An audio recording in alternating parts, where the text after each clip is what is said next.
day. Welcome to Fort Henry.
You all at once. Yep.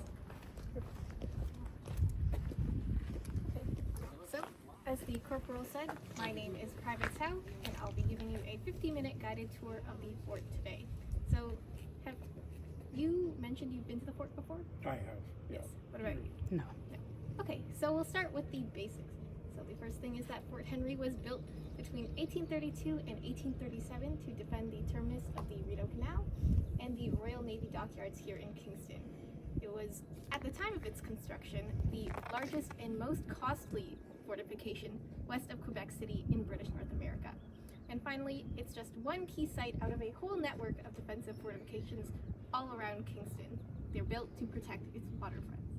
So, in Fort Henry specifically, we are standing right now in the Advanced Battery. So, what that means is simply, it's a battery built on the Advance. And a battery is a series of guns, like you see up front. So currently we have 2. Back when the fort was fully garrisoned, we would have had 9, and they're 32-pounders. They're at the front of the hill, or the Advance. And this is so that we can defend the waterways nearby. So we have 3 important waterways that we're trying to defend with this battery. The first is, of course, Lake Ontario to the south. And then to the west, we have the Rideau Canal, as mentioned. And then finally, to the east, we have the St. Lawrence River. So this is important because the Americans on the other side of the waterways have direct access to this point if this area was not defended, and then they could simply travel up the river and all the way to Ottawa up east. So while the Advanced Battery was not defending anything, it served as a marketplace of sorts. So all around you, you see stores here today. In fact, back in the day, this would have been similar for these soldiers. So they would have been commissariat stores, which were built in early 1840s. And these served as places where soldiers could buy extra food, extra beds if they so wished, and of course, alcohol, because soldiers love to drink. So, if you'll follow me just down this way towards the ramp. So, of course, our first line of defense is the advanced battery. Now, you'll notice that it only protects the waterfront, so there's nothing really to defend the sides of the advanced battery. This is a problem, or it would be, because we think things through. So we have other defensive measures, of course. When you walked in to the fort, you came over the bridge, yes? So the bridge is actually built over what we call a flanking ditch. And the purpose of the flanking ditch is to deny access to the weaker sides of the advanced battery that aren't as protected. At the end of each flanking ditch, there's a tower with a carronade at the top, and this just shoots any possible intruders who might skirt their way around the flanking ditches. Now, as you follow me down the rampway, I'll ask you to please stick to one side, as it's very narrow. This is actually another defensive measure. So if you'll all stick to the left, please. You'll notice that the rampway only allows 4 to 5 people widthwise at one time. And this is designed on purpose. Military tactics at the time relied on large ranks of soldiers marching all together, and you can imagine all of those large ranks would have bottlenecked at the front and caused a massive traffic jam. So the rampway is designed to be narrow to slow down the rate of entry of any possible soldiers who might be looking to attack Fort Henry. Now, just as we head down the rampway, we're going to turn the corner to the left into the dry ditch. So if you made it past all of the advanced batteries and the flanking ditches and then squeezed your way through the rampway, you would end up in the dry ditch. Now I say dry ditch very carefully because it's not a moat. Although you might have seen pictures of castles in medieval times with moats in them, this is not one of those. So if we can just back up out of the throughway, just come forward here, sorry. And then, so the dry ditch was never filled with water. This is because here in British North America, it's very cold in the winter. And so all of that water would have just frozen right up and seeped into the porous limestone. Once it freezes, it expands and then cracks the walls. Now this would obviously not be very good for our defenses. That's why we never filled it with water. Of course, that's not the only defensive measure placed down here. We also have these peculiar looking windows all around. They're not actually windows, but they're rifle loopholes. So they're specially designed so that our soldiers can shoot out, and they're built on a slant. So it's very easy for our soldiers to have a wide range of motion with their rifles, but it's harder for enemy soldiers to shoot inside and hit our soldiers. Now, you can't see them, but there's actually 6 carronades pointed at us right now. There's 3 on either side of the dry ditch, and they're actually hidden in the curves in the walls. So they fire into the ditch via a mechanism known as reverse fire. So these carronades fire canister shot. So if you'll imagine a tin can, and it's filled with metal balls about the size of a golf ball. And what happens is when you shoot them, they rip open and send all of those balls spraying everywhere. And they ricochet off the curved walls and turn our enemies into Swiss cheese. So, yes. Now, the final defensive mechanism, if you manage to survive all of the rifles and the carronades and the canister shot, is actually the bridge right here. So, it kind of looks like a drawbridge. It's similar to that, but it opens the opposite way. So if you'll imagine a drawbridge, when it's open, looks like this, and closes up like that. Now, the bridge we have here is actually hinged in the middle and flips down to close. The advantage of this is that in the closed position, a drawbridge can easily be pulled back down again with a grappling hook and a team of strong men. You have gravity working to your advantage. However, the equipoise bridge that we have here, when it's closed, has to be lifted up from underneath. So then you'd have to work against gravity. And you'll see the rifle loopholes over there are perfectly designed to fire into that area under the bridge. So, again, very difficult to lift up that heavy metal and wooden bridge when you're Swiss cheese, of course. Now, we are going to do something the Americans never managed to do and cross the bridge. rest assured there will be no rifles firing at you this time. So if you'll just follow me, once again, please stay to one side. We'll go to the left. So, as we cross over the bridge, you'll see two plaques on either side of the walls. So on the left, you have the Honor Roll plaque. This commemorates all of the soldiers of the Fort Henry Guard who went to serve in World War II, and unfortunately, many of them never returned. On the other side is a plaque commemorating Ronald L. Wade. This is the man behind the Fort Henry Guard. So he actually created the idea of students garrisoning the Guard and bringing it to life as a living museum. So if you'll just follow me around the corner. Now, out on the on the parade square, you'll see the rifle squad. They're currently doing bayonet exercises. Now, perhaps there may be a parade later today if you wish to see it. So finally, we've come to the internment plaque. So this, if we'll jump forward a little bit in time to the start of World War I. So you'll know that the Austro-Hungarian Empire annexed the country we now call Ukraine. So many Ukrainians who wished to come to Canada for a better life, they didn't enjoy being under Austro-Hungarian rule. They came to Canada searching for a better life. And when World War I happened, we treated them as though they were Austro-Hungarians and placed them into internment camps, where they were forced to work for our war effort for very little money. So, again, they'd come to Canada dreaming of a better life, but instead were rounded up and forced to work against their will. So we have an exhibit on the other side, on the east side of the wall, if you'd like to take a look and learn more about the struggles they faced here at Fort Henry. So if you'll just follow me a few steps to the right. So if you'd like a break from the sun, you can take a look inside. These are the Garrison cells. So these cells,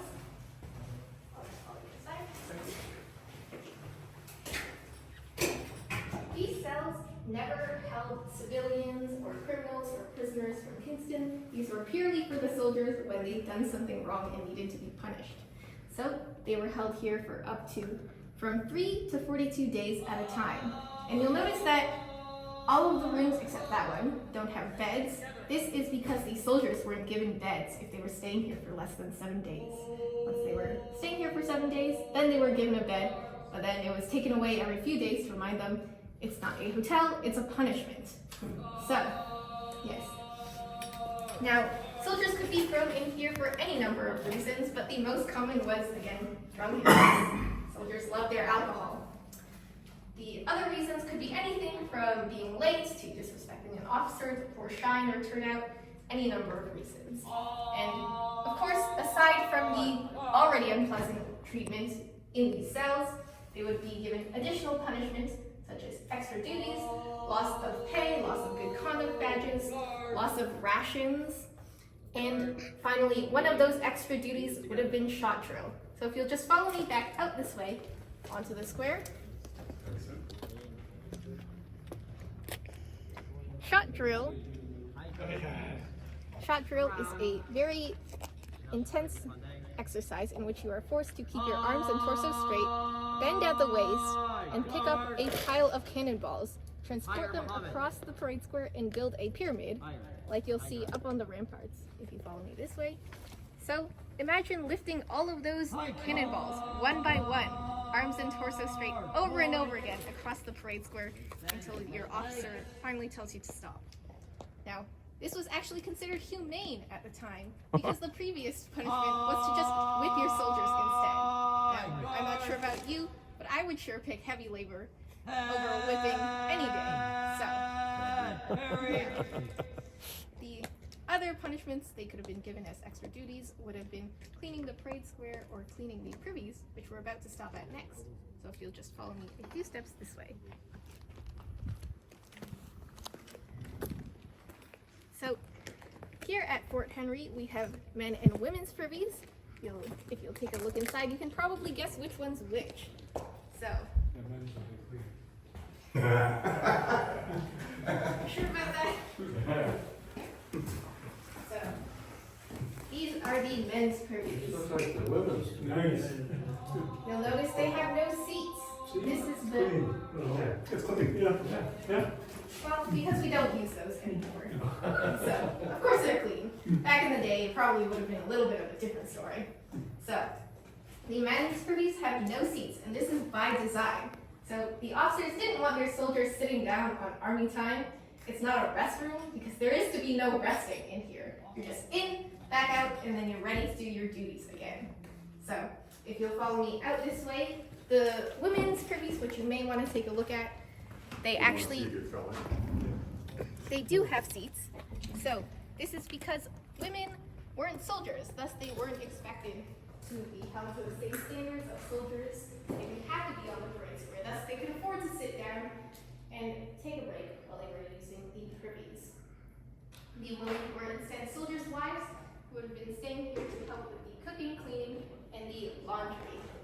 Now, you'll notice the little U-shaped curves on the wall. These are called gargoyles. You might think of gargoyles as scary creatures that are like statues of stone, but these are actually what our gargoyles look like, and their purpose is simply to collect any rainwater, which then gets flushed through the walls into the privies. And then it flushes all of the contents of the privies into 5 large cisterns under the parade square. And these cisterns are then emptied into Navy Bay, which tells you what we here in the Army think about the Navy. Yes. So, just follow me this way. These privies were only designed for the enlisted men. The officers had a different set of privies, which you'll see as we walk around the corner. So, it certainly says something about the treatment of the enlisted men that at the time the fort was fully garrisoned, there would have been about 300 enlisted men here, and they would have all had to squeeze into that one cramped privy. Again, in and out, as soon as possible. The officers, however, were given privies similar to the women, so they had seats, they had scent plugs, they had privacy curtains, and they could have chosen from either this set over here or a set on the other side of the archway. And the officers were far fewer in number than the men. Again, they were treated better, far better than the enlisted men, which you'll see as we head into the officers' quarters very soon. So, just before we head into the officers' quarters, I'd like to warn you that it's very dark inside, so please allow your eyes a moment to adjust. Yes, the sunglasses might not be a great idea inside. And then, since it's dark, it's to protect our historical artifacts. So I ask that you please turn off all flash photography. And finally, the ceilings are very low, so please watch your head when you're going through any doorways. If you're tall, you might have to duck under a little bit. So if you'll just follow me into the first room over there.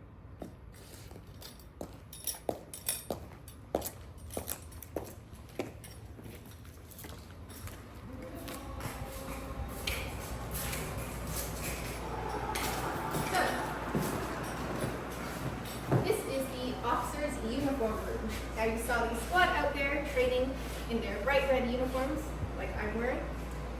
This is the first color worn by the British Army, and this was given to them for 2 reasons. Would anyone like to take a guess at the first one? Well, of course, voluntold. Well, of course, it's because it's the Queen's color. So, what better way to defend the Queen than by wearing her color? The second bonus was that it was the cheapest dye at the time, so, very patriotic. Defend your Queen, save her dime at the same time. Now, the other color you'll notice is the midnight blue, and this was given to the artillery detachment. So, this is because manning the guns is a very difficult and dirty job. So all of that black powder and soot gets all over your uniform, and it shows on a bright red uniform like this. Of course, it wouldn't do to dirty the Queen's colors, so they chose a dark color so that the powder doesn't show instead. You'll notice on this side you have a uniform with a lot more golden trimming. So it's got gold all on the shoulders. This is because it belongs to one of the officers. Now, the officers were given this kind of uniform because they were higher class gentlemen. They actually had to pay for their commission. So they would have had to pay about £450 in order to gain the rank of ensign, which is the lowest rank for an officer in the British Army. this was all by design because the British Army didn't want any lower class people in positions of power. So you already had to have the money to buy in. This restricted any lower class people from getting in. They did this because they didn't want any military revolts. And it sort of worked. The British Army hasn't had any military revolts, the likes of which other European countries have had. So, you might be wondering what 450 pounds in the British Army gets you. Well, if you'll step into the next room, you'll see very shortly. So, follow me inside.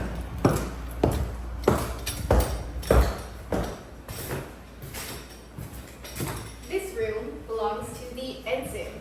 So, as the lowest ranking officer in the British Army, he still has a lot to learn. And what better way to learn than by traveling around to a lot of different places and absorbing different practices. Thus, the ensign was called the transient officer because he traveled a lot. He was never very stationary. He couldn't expect to stay in anywhere for very long. Thus, all of his furniture is campaign furniture. So you'll see it's got straps that help it fold over easily and will be ready to pack, will be ready to go at a moment's notice. Now, finally, there's a bed in the corner. This is also foldable, and typically an ensign would have shared this room with another ensign, so 2 people in one room, and some people who like their personal space may find it rather uncomfortable, but it's far more pleasant compared to the enlisted men's quarters such as myself. So you'll see in the original barracks rooms, we have some on the balcony, that 19 men, enlisted men, would have had to sleep in a room of the same size. So from the back wall to this wall in front, of course this wall didn't exist in the past, 19 men would have stayed in one room at a time. And of course, God help you if you were stationed with a snorer. It would have been most unpleasant at night. So let's take a trip up the ranks to the next room. Is that the original furniture? The original, like, the bed, the original chairs and everything? Or is it? Yes, so it's original. So most of our furniture was donated by the family of a man named Lieutenant James Leslie. So his family donated most of the furniture we have here today. Okay. Yes. So let's just step into the next room.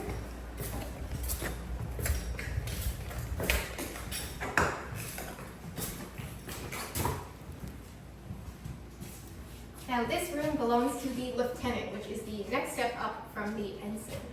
And already you can see the change in the quality of furniture. No longer is it foldable. This is because the lieutenant could expect to stay in one place for a year or 2. So he had more time to rent or buy his own furniture. And you'll see on the bed he has a suit of civilian clothing. Now, this might not seem like a big deal to you. When you go to school or work, you have a uniform, of course. Some of you might have uniforms, but then after the day, you can always change back into your civilian clothing. This is important to notice because the enlisted men are not given this privilege of civilian clothing. So the enlisted men like myself, once we joined the Army, we would have had all of our civilian clothing taken away and either sold or burned. This is to prevent desertion. It's very difficult to run away from the Army.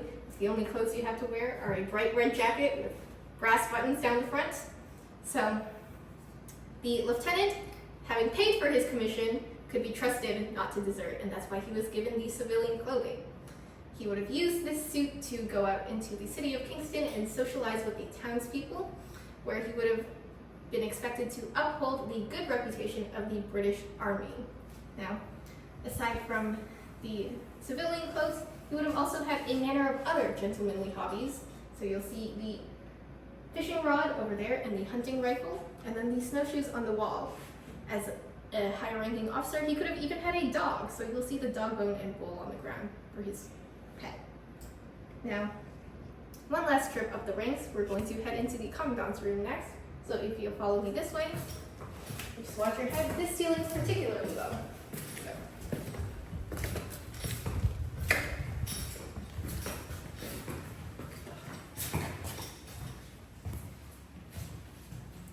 So the commandant is actually not a rank, but it's a position. And this position was given to the highest ranking officer stationed at Fort Henry at the time.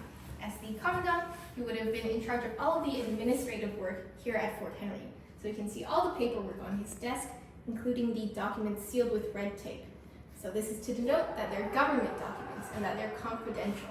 And this is actually where the expression cutting through red tape comes from. So it just means to cut through layers of bureaucracy, because back in the day, you actually would have had to literally cut through red tape to get to those. Now, there is a bed in the corner, but the commandant most likely wouldn't have stayed here. So he would have lived with his family and wife back in Kingston. Of course, he could have stayed here if he wished, if he had a late night at work, or an argument with his wife, heaven forbid, but he would have mostly lived in Kingston. Now, by this time, the commandant was expected to have a wife. So if you'll remember, the ensign is traveling a lot, he's learning, he can't quite build up his social life yet. The lieutenant is expected to build up his social life, so he's just starting to put roots down. The commandant at this point is expected to already have many connections and of course a wife and kids. So you'll also see there's a violin case on the safe. Now all the officers were expected to have musical training. So this is what they did in their leisure time. You'll see more of that in the next room. So if you'll follow me into the anteroom, just this way.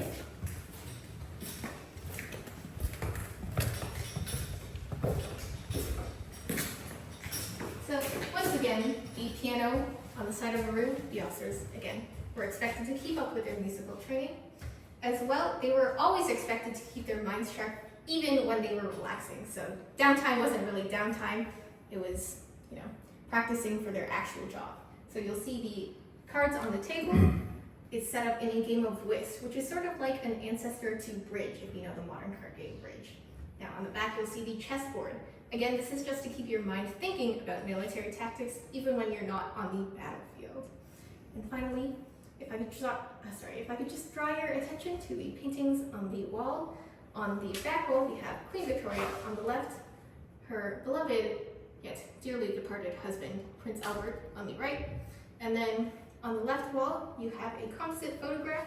And I say photograph because actually the technique for photography via cameras did exist at this time, but it couldn't have taken such a wide angle shot. So what happened was they would cut and paste a bunch of different photographs together to create sort of a collage. And then finally, the painting over the fireplace is of Sir Richard Bonnycastle. So he's one of the chief engineers behind the fort's design, and he was knighted for his efforts in helping to defend the fort when the previous commandant had to step out for a time. So there are plates on the table, but this isn't really where they would have eaten their meals. So all of their formal meals would have been had in the officers' mess, which is just the next room. So if you'll follow me this way.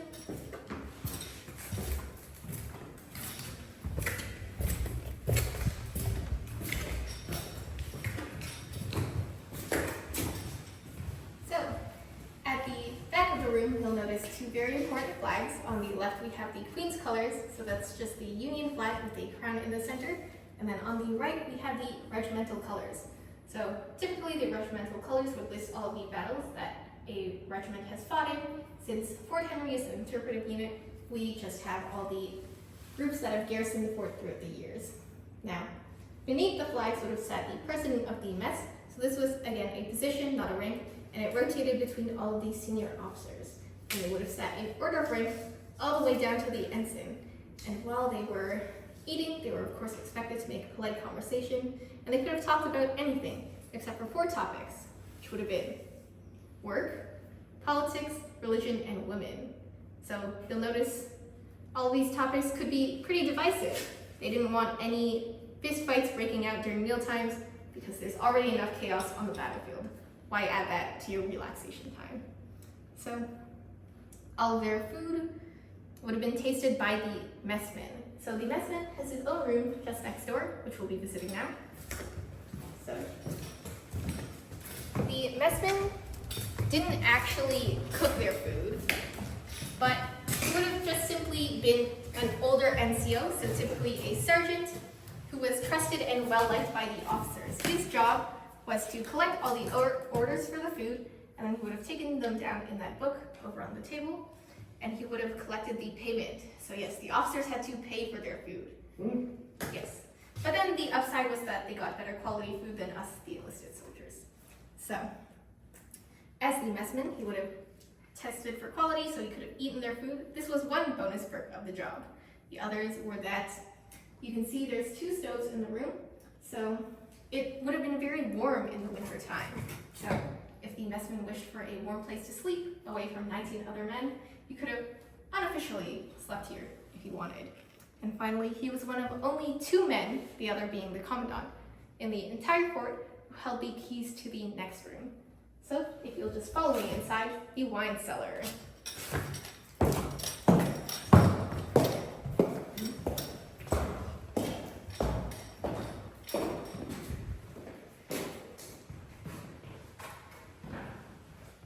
So here in the wine cellar we have various barrels of alcohol.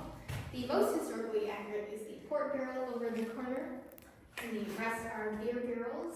Now, historically, the officers wouldn't have drunk beer as it was considered a lower class drink, so the officers would have had wine instead. But we keep the barrels of beer in here because they have the names of historical breweries stamped on the top, so like Molson's, if you've ever heard of them. Now, the wine cellar is the second most fortified room in the entire fort, with the other being the powder magazine. So that shows you the priorities of the British Army, which were, of course, powder and then wine. So it's heavily fortified because of the double casemate system. So all of the rooms in Fort Henry are protected via a casemate system in the roof, but what makes this room and the powder magazine special is that they're at a corner, so that there's 2 of those casemates instead. And what that means is simply that there's 8 layers of brick in an arch, so if you know anything about architecture, just the basics, you'll know that the arch is the strongest shape. Then on top you'll have a layer of heavy flagstones, followed by gravel and then paved over with asphalt.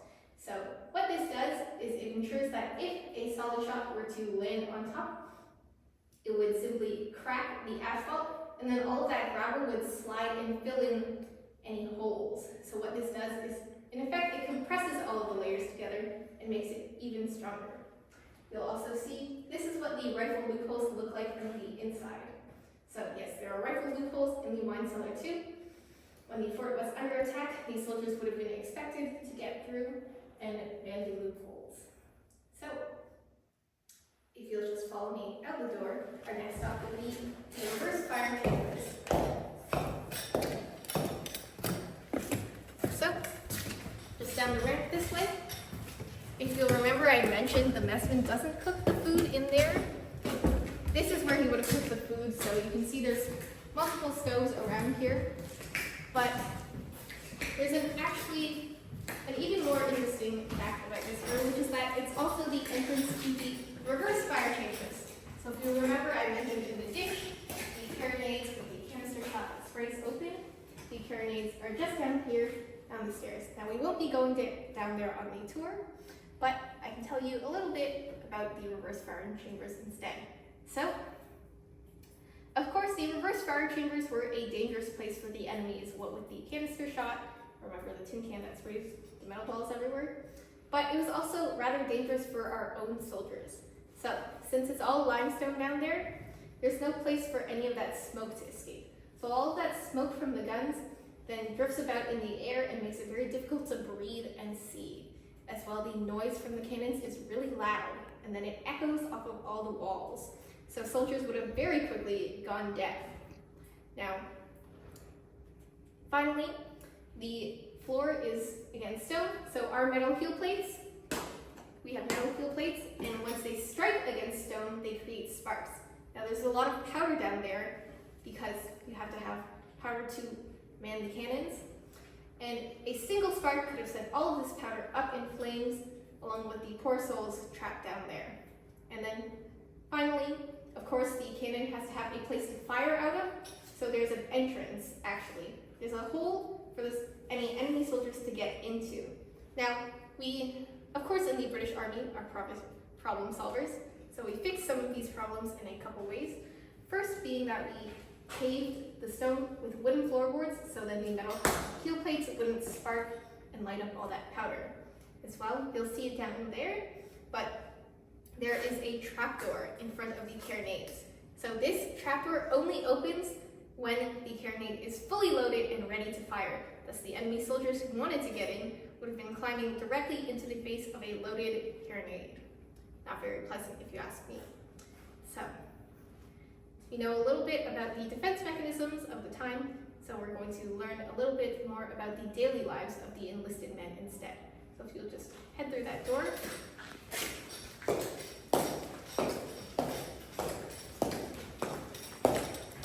So, this is the married quarters. Now,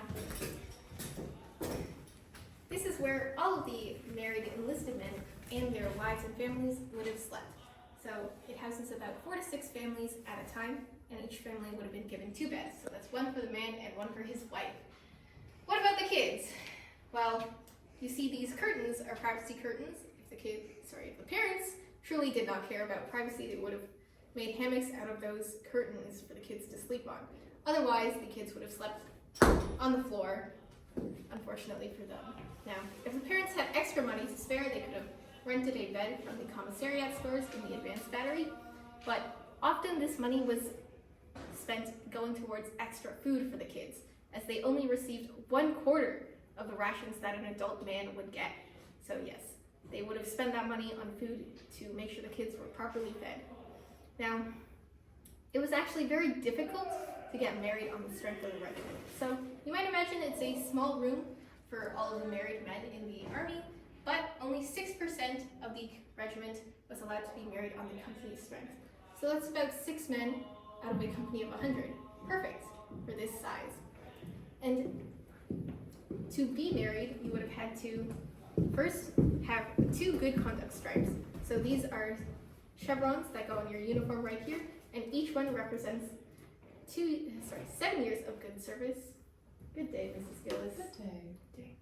Yes, 7 years of good service, and as I mentioned, back at the Garrison cells, you could have had one of those stripes stripped for a single night of drunkenness.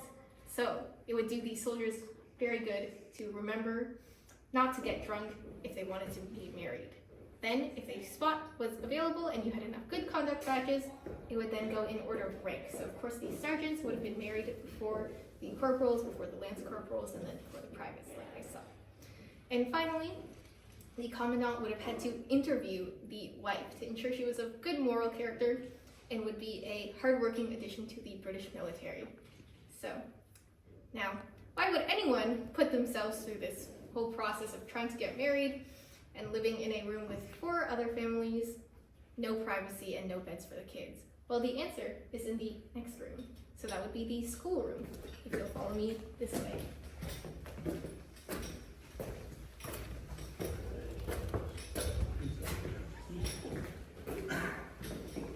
So, you can have a seat on the benches if you'd like. The schoolroom is the answer to why these soldiers would put up with the whole process of trying to get married. Now, once you were married on the strength of the regiment, it meant that you, your wife, and your kids could all stay here on the Army's money. So, this of course meant that the kids would be given food, and an education would be paid for as well. Oh, I didn't notice you there. Good day. So, yes. So, up until the age of 10, the boys and girls would have studied together under the schoolmistress, and they would have learned all of the basic subjects you know and love, like reading, writing, arithmetic, history, and geography. Now, after the age of 10, they would have been split by gender, so the boys would have studied under the schoolmaster, and they would have learned things like military drill and tactics, as well as trade skills like blacksmithing or leathersmithing. This is to ensure that once they were cut off from the regiment at the age of 14 and were no longer allowed to stay here, they could have been useful additions to the British Army, so the military tactics and drill gave them a head start when they wanted to join. If they didn't want to be in the army itself, the blacksmithing and leathersmithing skills would have been useful for other things in the army, so they could have helped to create rifles and weapons. The girls instead would have studied under the schoolmistress up until the age of 16. So they would have learned domestic skills, things like cooking, cleaning, how to be a good mother and wife, and sewing if they so wished. And this is to ensure that once they went into the city of Kingston, they were cut off at the age of 16, and then they could either be good wives or mothers, or they could find a job as a maid. Or if they so wished, they could start their own business as a tailor or a dressmaker. However, this was exceedingly uncommon for the time, especially if you didn't have an education. So all of those lower class men would not have been able to afford such an education for their kids, and even just the small chance of better prospects for their daughters was worth it to them. So that's why they put themselves through the whole process of being married. Now, if we'll just step into the next room. So, this brings us to the bakery. So, the bakery would have been operated by civilian bakers, not soldiers themselves, but the civilian bakers would come from the city of Kingston very early in the morning. So if you'll see, the oven has a top section and a bottom section. They would have lit the fires underneath, and then the residual heat from the ashes would have been used to help bake the bread. So the ovens would fit about 120 loaves of bread at a time, since they were 6.5 feet wide, 8 feet deep, and they would have been those pans on the wall, which are 2-pound loaves of bread. And each soldier would have been given half of a loaf, so 1 pound of bread per day as part of his rations. The enlisted men like myself, we got whole wheat bread. The officers, being higher class gentlemen, of course got better quality food, so they would have had white bread. And the bakers would have also had cinnamon bread on special occasions. Now, if you're interested in trying any of those, because they're very delicious if I do say so myself, we do sell the white bread and the cinnamon bread here at Fort Henry, as well as a variety of not as historically accurate but equally as tasty treats like cookies and pretzels. And those can be found in Miss Henry's Treat Shop up in the Advanced Battery. So, of course, these soldiers were not just eating bread all day, every day. So if you'll follow me into the soldiers' cookhouse, we'll learn a little bit about what their other rations might have been like. So, along with, a little bit farther. Along with their pound of bread, they would have also been given a pound of potatoes every day and 3/4 of a pound of meat, if you could call it meat, because it was very often just the bones and fat and tendons and all of those disgusting little bits of meat that you would not want to eat ever. The best cuts of meat, of course, went to the officers. Again, they paid for their food. I suppose they deserve to have it. Now, what could you do with 3/4 of a pound of bones, tendons, and sinew? Well, the only thing you could do was put all of your rations into a pot with some water and then boil it into a sort of stew. This duty would have rotated between the soldiers, so many of them would not have had proper cooking training, and as such, the stew would not have been very flavorful or good. But not to worry, because these soldiers could, of course, once again, buy their own food up in the Advanced Battery, or they could have asked for permission to grow a garden in the dry ditch. Now, since it's freezing half the year in British North America, this wouldn't have been very fruitful, no pun intended. But unfortunately, that leads us to the end of our tour. So if you'll just follow me outside back onto the parade square, you'll notice in the next little area, we have a set of stairs. So this leads upstairs to plenty of other exhibit rooms. So it all depends on what you're interested in. We do have things like a small arms exhibit. So if you're interested in rifles or muskets or anything of the sort, if you're interested in rifles or muskets, we have a small arms exhibit. We also have a variety of barracks room exhibits, so you can see what the enlisted soldiers would have lived like. And then over to our left, we of course have the commissariat stores, and then just past that is the washrooms. Now, finally, just to wrap up, I'll once again mention that Fort Henry was built between 1832 and 1837 to defend the terminus of the Rideau Canal and the Royal Navy dockyards.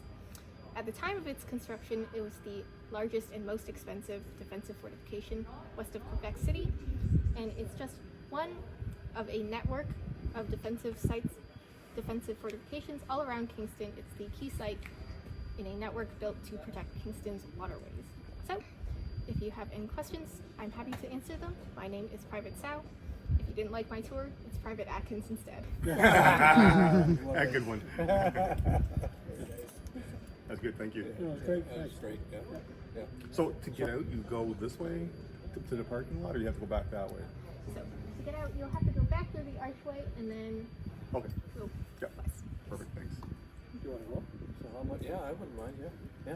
So how much action did they actually see here? Zero. Yes, Yeah. he's right. So Fort Henry was never attacked, but, Can we go? Get some? but Okay, thank you. Thank you. hope you enjoyed. Okay, go ahead.